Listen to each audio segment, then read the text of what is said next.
This evening I'm going to talk about the role of the Enlightenment factor of joy in the practice. I think this is something that we can easily overlook or forget, that joy is an enlightenment factor. It's a bojjhanga. There is some kind of inverted logic in a lot of people. I'm not sure where it comes from. I think maybe it has its roots in Calvinism or something, that there's some virtue in being miserable and people feel guilty for being happy. And it's should be really opposite. This is a big topic. There's a lot to cover. One point I'd like to make at the outset is, although joy and happiness are beneficial, don't make the facile worldly assumption that the goal of life is to be happy. Happiness is something that comes along, but it shouldn't be your objective or your goal. It's a pretty shallow kind of thing to aim at, and it's unreliable.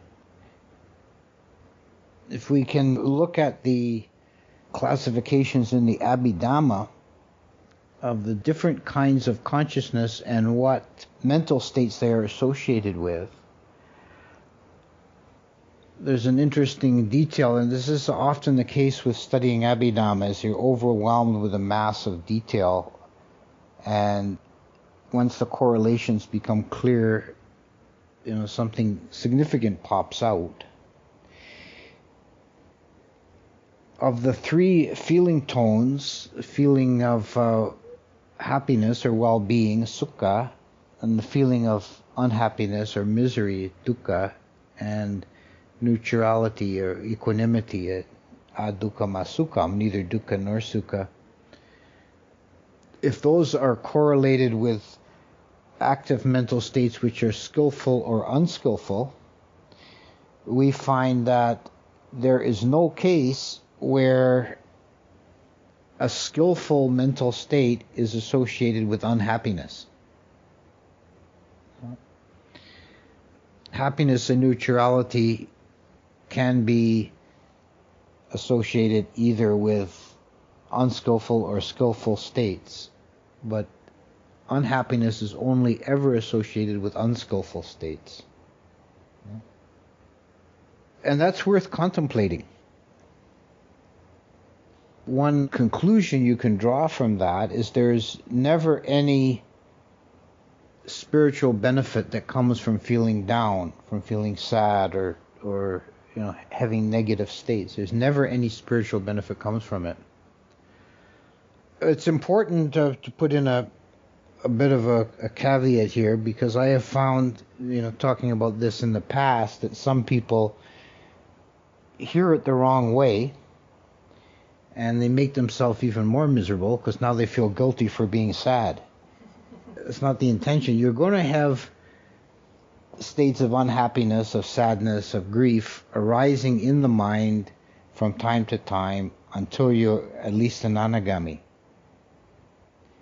This is part of being human. But the thing to remember is that there's no benefit to that. So it's not something to be encouraged or to be developed or to feel justified in. Another significant detail from the Abhidhamma is that the feeling tone of joy or happiness, sukha, and its relationship to kama, it acts basically as a kama intensifier. If you do a good deed, a generous act, with a heart of joy, it's more beneficial to you. The kama is stronger than if you do it in a neutral way, or if you do it reluctantly, then it's even less. Likewise, though, on the negative side, if you do an evil deed, if you hurt someone, do an act of cruelty, and you relish it, you take joy in it, that intensifies the karma and makes it worse than if you just do it, cold-bloodedly with equanimity. So if you're going to do nasty things, try not to enjoy it too much. Try to find joy in doing generous and beneficial things. Try to do that with enthusiasm and joy, and it becomes more karmically powerful. There are different words in Pali that are sometimes translated as happiness, and in some degree they can be seen as a hierarchy of states, of degrees. The word pamoja is, I would say, the lowest or the weakest. It means like enjoyment. And it's the same root as in the mudita, which is translated as sympathetic joy, usually, one of the Brahma Viharas. Then there's a piti, which is the class, it's the word used in the list of the Enlightenment factors, and it's also a factor of jhana, of first and second jhana. And that's sometimes translated as rapture. I've also seen it translated as zest. It's a kind of happiness that's got a little bit of excitement to it, a thrill in the mind, a thrill of happiness. The highest form of happiness is sukha, which is often translated as bliss, which goes beyond the level of piti in that it's expansive and peaceful. It's kind of oceanic happiness. To illustrate the difference between piti and sukha, we can consider the descriptions of the Brahma gods of the second and third level. The Brahma gods of the second level, they're the Abhasara beings. Their consciousness is dominated by piti. And it's said that the most beautiful sound in the universe is heard in that realm of existence, as they constantly cry out in joy, oh the happiness, aho sukho. The Brahma beings of the third level are dominated by sukha, and this is said to be the greatest possible happiness in the universe is experienced by them. And they don't cry anything out. They're too blissed out to make any noise. Yeah. There's also a difference between these beings in terms of their radiance, which illustrates piti and sukha. The beings of the second level, dominated by piti, their radiance flickers like a torch. So this is like piti, which has this thrilling aspect, and it's like a movement in the mind. As sukha is steady and peaceful, and the radiance of these third level beings, the subhakina beings, doesn't flicker. It's steady, constant glow. There's a chant that we do sometimes in Pali. It's in the chanting books, and there's an English version of the dedication of merit. And there's a line in that chant that speaks about the threefold bliss. And what that refers to, the 3 degrees or levels of happiness. The first is that which is based on the senses. This is the lowest form. And then there's happiness which is based on internally generated happiness that comes with meditation, the happiness of the jhanas. And the highest happiness is the happiness beyond happiness, sukha para sukhang, which is experienced by realization of the unconditioned, of nibbana. To begin with the first one, the experience of the senses can and do provide a degree of happiness. Every sense experience we have, whether it's eyes, ears, nose, tongue, or body, is felt as either pleasant, unpleasant, or neutral. And this is the dominant modality of beings at our level of existence. We're caught in the senses, and the kind of default actions are to try and optimize pleasant feeling and avoid unpleasant feeling. And the happiness that comes from the senses is unreliable. For one reason is that it is dependent on external factors. It requires a sense object to please the body or the mind or the tongue. And if that is not present, then the happiness is not felt, and one might feel desire and longing and therefore unhappiness. So it's dependently arisen on external causes, and it's impermanent, it's very evanescent, it comes and goes, it can't be relied on. But it's not to be considered a negative. We talk a lot in Theravada tradition about the dangers of sensuality, and this is something else that I think gets misread or misunderstood often. It's not that sensuality there's anything inherently wrong or bad or evil about it, but that it is limiting. It's a distraction, and caught in sensuality, the mind is anchored to the realm of sense desire and doesn't move beyond that.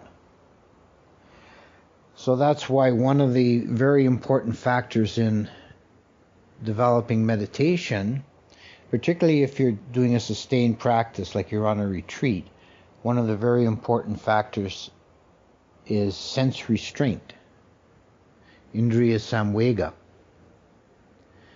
which means training yourself not to go out into the sense objects for diversion, distraction, amusement, because you're trying to get beyond that level of mind. That's the reason for the 8 precepts. For those who take the 8 precepts, it's a formalization of sense restraint. Now, there's nothing immoral about eating in the afternoon. But if you take the 8 precepts, you're taking on that precept not as a precept of morality, but as a precept of renunciation, of sense restraint. Food is commonly used in the world as a sensual distraction, an easy, quick, cheap, sensual distraction. You're feeling a bit bored or down or restless. You have a cookie. This makes you, just distracts you with this sensuality for a moment. And as I say, there's nothing inherently immoral about that, but it does limit you to that plane, and there's no exploration being done. If you want to develop meditation seriously, you need to at least take on, during the practice, the 8 precepts and cut off those kind of avenues of distraction, so the mind is able to do the more serious work. Before we leave the topic of sensual happiness, it should also be considered that it exists on a spectrum. There are degrees of refinement. For example, if we stay with the case of food, there's a satisfying the sensuality of food by gorging yourself on hamburgers or greasy fries, or there's nibbling on some delicacy, some fine French pastry or something. This is, both are sensuality, but there's a degree of refinement. And we see that in any kind of sensuality, like music.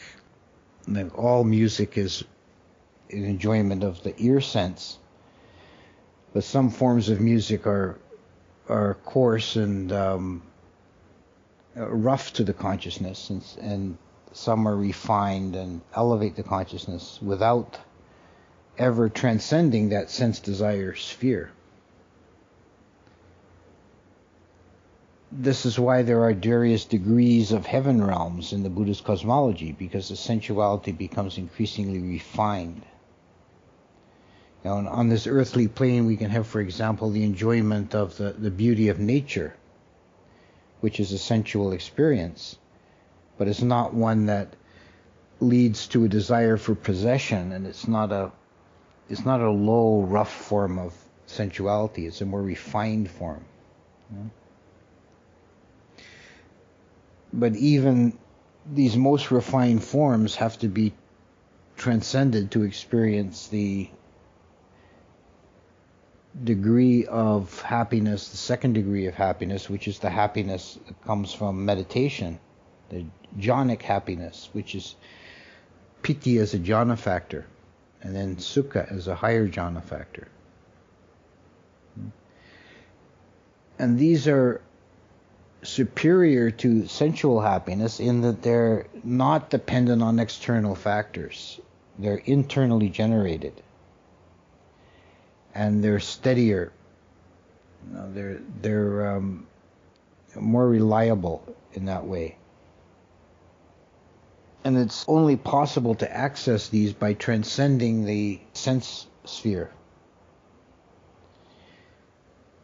There's a story, it's in the Samyutta Nikaya, of a bhikkhu who was bathing in a lotus pond. He'd go and bathe in the pond every day as part of his daily routine. And one day the lotuses had just bloomed, and he leaned over and smelled one. And there's a voice from the thicket off on the branches, "You thief, you thief." And he says, "You talking to me? I'm not a thief. How can you call me a thief? I've never stolen anything in my life. You're a thief of smells." And it was a dewa who was criticizing him for indulging in the sensuality of scent. In terms of the spectrum of sense desires, this is probably, at least for an earthly existence, is the most subtle, most refined kind of sensuality, just enjoying the scent of a flower. But if he is seriously trying to develop his meditation, then he's allowing himself to remain anchored to the sense experience. And the Dewa was quite cogent in criticizing him for that momentary action. It's a very short sutta, as many of them are in the Samyutta, and it ends with the bhikkhu praising the Dewa for his good advice and asking, "Can you keep an eye on me and tell me whenever I go astray?" And the Dewa says, "You watch your own practice. We've got other things to do. We're not here to look after you." So don't count on Dewas putting you straight when you need a bit of a talking to. So the kind of happiness that's experienced in jhana is higher and more refined than the happiness of the senses by an order of magnitude. It's a shift. It's a phase shift. But it's still in the end conditioned, dependently arisen, and impermanent. Even if you become a master of jhana and die in retaining your jhana and are reborn in the Brahma realms and live for hundreds of kappas, but still the time runs out. It's still impermanent. This state is not a permanent one. The experiences of happiness are transcended by upekkha, equanimity. Is a higher state. And this again is a correlate in the cosmology in the realms of the Brahmas. The fourth and highest of the Brahma realms is the realm of the Vehapala beings, whose consciousness is rooted in the factor of equanimity, upekkha. So this feeling of upekkha is beyond any form of happiness. So this is also important to keep in perspective, that while happiness exists in degrees and kinds and is spiritually positive, in the end there's something higher and more refined than happiness, and that's equanimity, upekkha. Upekkha as a spiritual virtue is not indifference, it's not dullness, it's full on, fully awake, fully aware, fully conscious, and absolutely at peace, not troubled by anything. This factor is dominant in the fourth jhana, and it's also a important factor in the development of vipassana. On the insight path, the stage of equanimity about formations is not yet, it's not enlightenment, but it's the jumping off place. It's the state from which enlightenment is possible. And it's as far as you can go by striving. Once you get there, there's nothing to do anymore. You just kind of sit and enjoy the scenery. The state of equanimity about formations is being totally present with every formation which arises, but not being moved thereby. There's no reaction of either happiness or sadness or fear or fascination or wonder. There's no boredom. It's just a mind completely at ease and completely present. And the phenomena rise and fall, rise and fall. And this degree of both clarity, wakefulness, and also of absolutely peaceful equanimity, this combination allows the process of samsara to loosen, because you're not invested in it anymore. You're not playing with it. You're not trying to manipulate it. You have no concern of it. So it wears itself out. You're not feeding it in any way. It wears itself out, and it allows the mind to realize nibbana, the unconditioned. In that chant, it's called the highest or the third happiness. The use of happiness here is entirely metaphorical, because this is quite beyond what we consider as happiness. So the role of joy or happiness or whatever you want to call it in moving the mind towards that state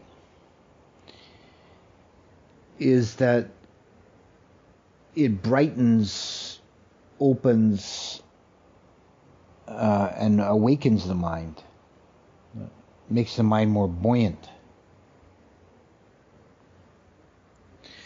So it's a good thing to cultivate happiness and joy in our lives, and it's a better thing to cultivate joy and happiness if it's spiritually aligned towards the goal.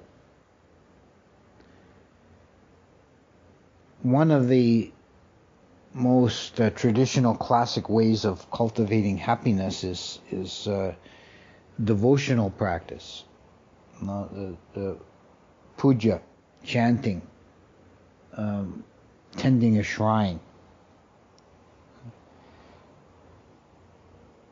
In Theravada tradition, it's a part of the Theravada tradition, but it's not usually considered the central thing. It's not really a strongly devotional school. But you can see in schools of religion, and they call it in Hindu tradition, they call it bhakti. But you also see it in some Christians' schools of religion that put a lot of emphasis on devotional practice of one form or another, the practitioners tend to become very happy and kind of blissed out. You know? This is a result of bhakti practice. You know? So that one way to kind of lift the mind out of darkness and to cultivate joy is to take up some devotional practice, chanting, bowing. All these things are very good for that. Also, some of the traditional contemplations in the Visuddhimagga, there's a list, there's 40 meditations listed in the Visuddhimagga, and some of them are anusatis, or recollections, and they're more like we would call contemplations, like bringing the mind to disciplined thought on wholesome objects.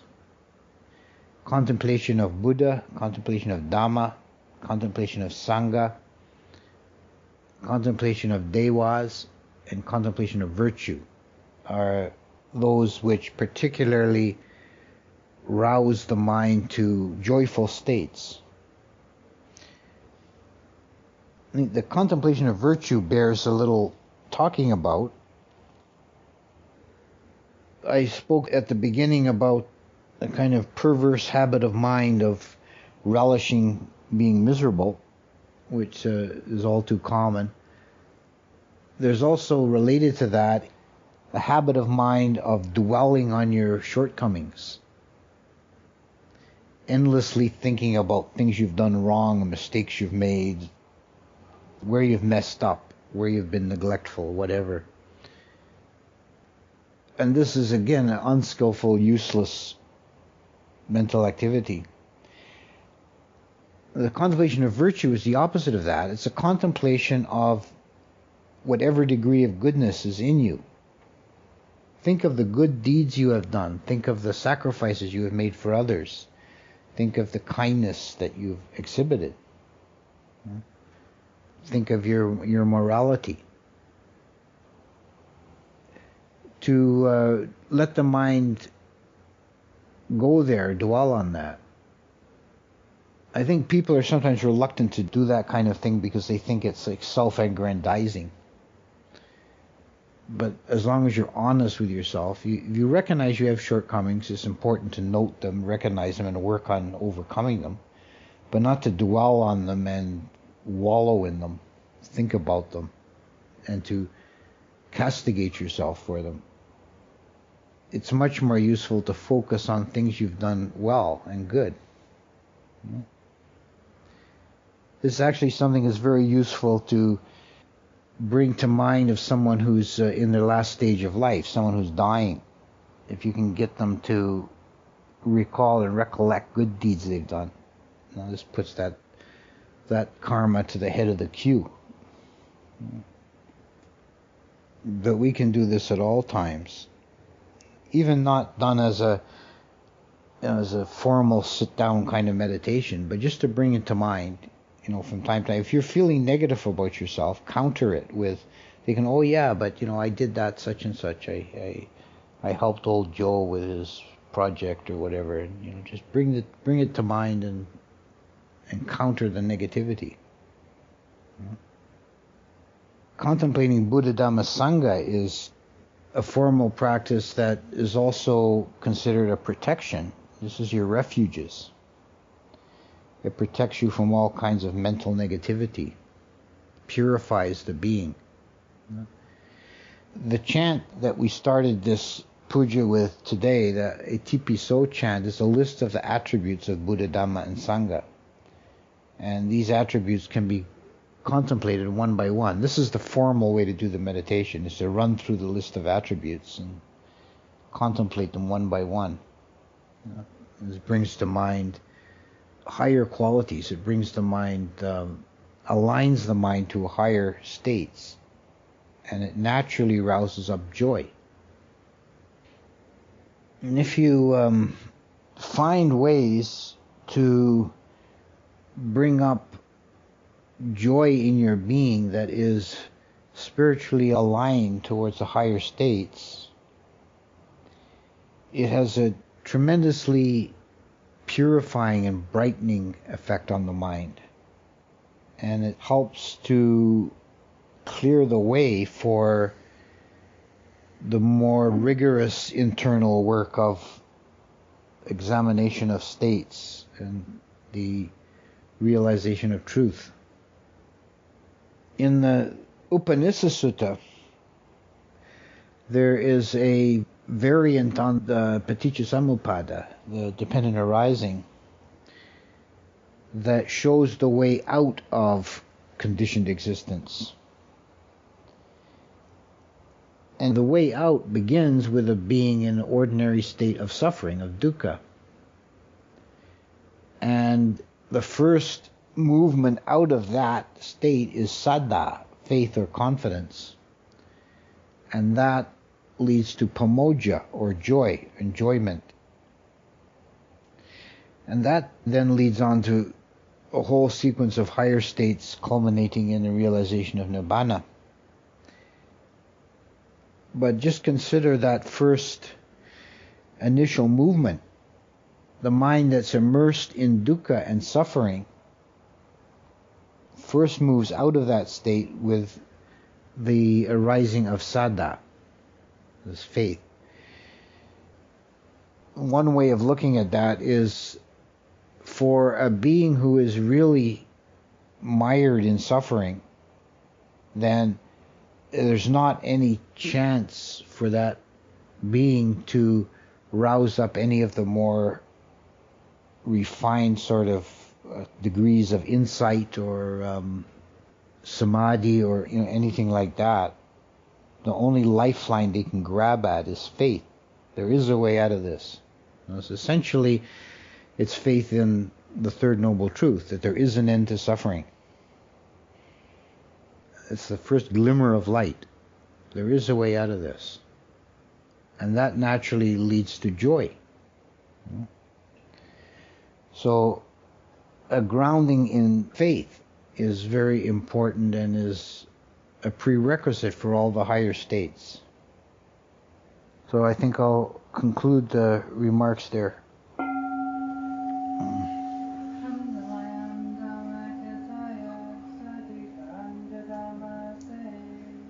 Sadhu.